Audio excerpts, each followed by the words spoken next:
Hey you guys, it's your girl T. So I want to go ahead and shout out Clay Jake 2222. He wanted me to do a story about the entire situation that went on with Big Ange, okay? So this whole situation is crazy. So if you guys were on Twitter with me yesterday, I was watching Mob Wives, and I was laying down watching Mob Wives, and I just decided to jump on Twitter, and I saw Rest in Peace Big Ange. And so I was just like, oh my God, I'm sitting here watching on Mob Wives. I can't believe she died.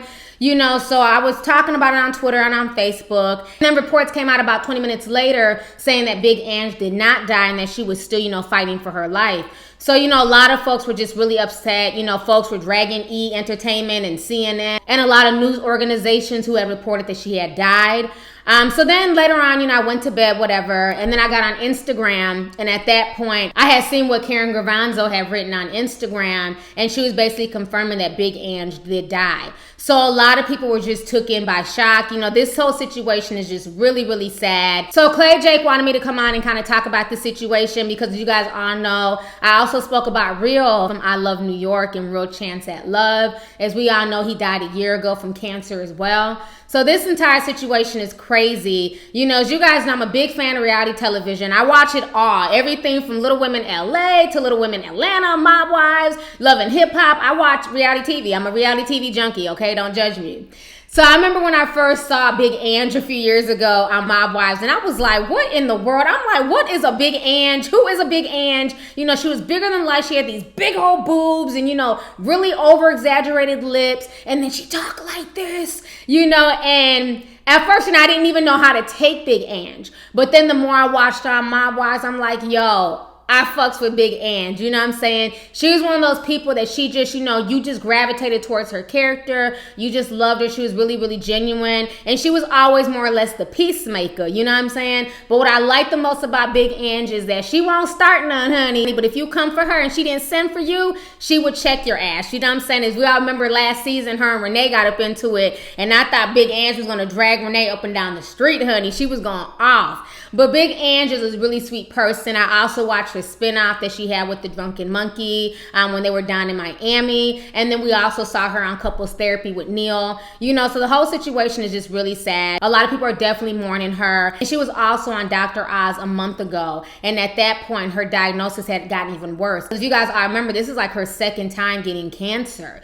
She had it before, she had beaten it, and then it came back even more aggressive. And then it ended up going into her lymph nodes, her brain, her lungs. She was really suffering near the end there. And so she went on to Dr. Oz and she spoke to Dr. Oz. And that episode hasn't even aired yet, but Dr. Oz is talking about the entire situation as well. I want you guys to just go ahead and check out some of these snippets. Check this out and I'm going to come back with the rest of my commentary. And did she realize that it would be so soon? I don't think Big Ange knew it was going to be so soon, but I think Big Ange was scared. She said she was scared. Anyone would be scared when you're looking over that cliff into the dark abyss of death and you realize I could fall in there. You get goosebumps and you get butterflies. But she was putting a brave face on. Big Ange came on the show for two big reasons. The first one was she didn't want anybody to forget the anguish on her face when she acknowledged that cigarettes had killed her, had stripped her life from her, that she'd lost decades that she could have spent with people she loved. And I think that's the number one thing that needed to get out of her legacy. The second part of her message was about her family and how dear they were to her and how in your darkest times you appreciate the people that love you the most. It's also when you make one of your bravest decisions, like her decision to leave her husband, because he wasn't there for her. That she felt she was taking care of him all the time, and this is a time in her life where she had to focus on herself. And have you spoken to the family?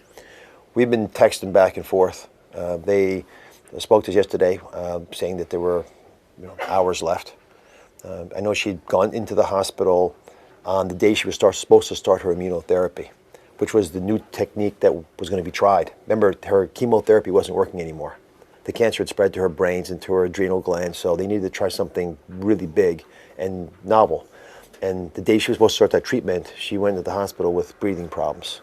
And ultimately, it probably caused her loss, her demise.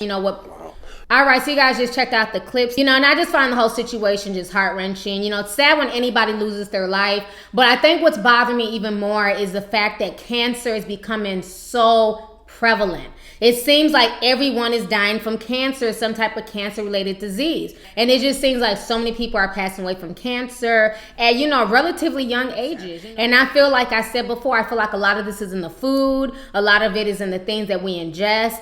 Big Ann, she was a heavy smoker. She drank for a lot of years. She also had, breast implants.